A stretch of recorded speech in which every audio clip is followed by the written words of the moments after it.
So whenever we look at the political systems that we have, that we're working under, we are sheep for the most part, and there's many of us that we have blind trust and faith in the political system that we're in and in the politicians that are leading the country. But often we don't realize that there is a choice, that we actually can take back our power. So there's very much a thing where my guides are showing me that we have given too much of our power away to people who don't deserve it, and for people taking this power on and doing the wrong things with it and using it as a way to manipulate and contort and control, whenever that should never be its intention. You know, the people that are in charge of our countries should be humanitarians. They should be, they should have, hearts of gold and want the better for people, not necessarily be in it to line their own pockets and to, form their own coalitions and to, grow their own base of power just for the sake of having power. So one of the big lessons really is almost to cause us enough discomfort that we will be pushed to our limits in order to demand change and to go about and actually make that change happen. We are very, very powerful as people. We hold all of the power. We just don't realize that we hold the power. We do not have to accept these structures or these social structures that have been formed for us. The politicians don't always have our best interests at heart.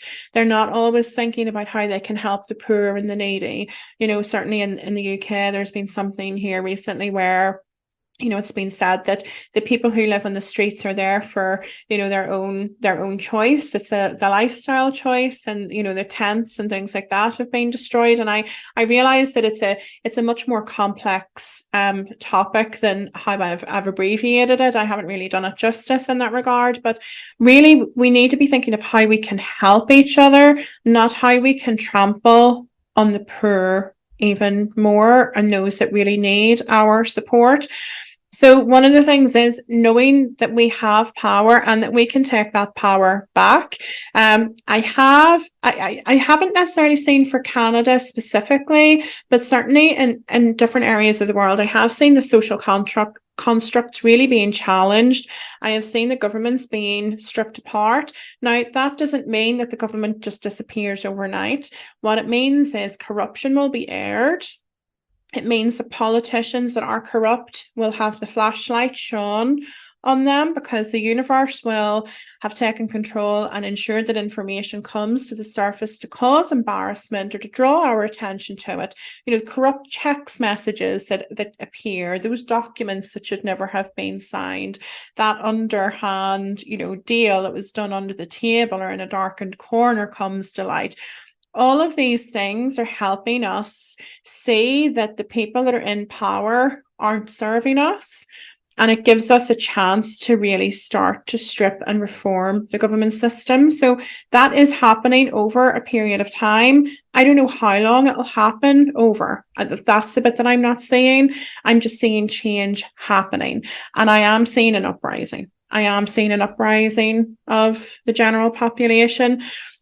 One of the things that I have seen is that people who wouldn't normally be outdoors with the picket, protesting, are taking to the streets and protesting. And I don't know what it is that is causing this, but all I'm seeing is this picture happening. And I'm seeing people feeling so much passion for something or feeling that they have no other alternative, that this must happen, that they must take to the streets, they must, make their demands heard.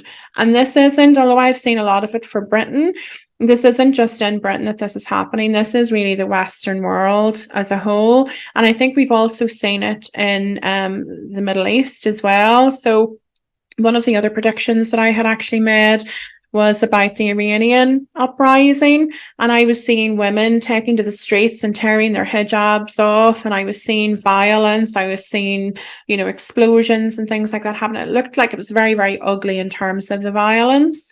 I didn't know what was going to happen in order to trigger that. That's the bit that I wasn't shown, but I seen it happening. So I knew that there was going to be a feminine uprising in the Middle East.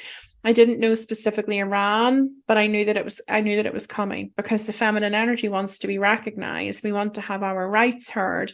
And now, obviously, in the Western world, there are so many of us that are being stifled with, the freedom of speech and, mandatory vaccines and all of these different things. That is all aiding towards our discomfort in order to push us up, to rise up above it and take back our power. So there is a lot of change that is coming in our political systems.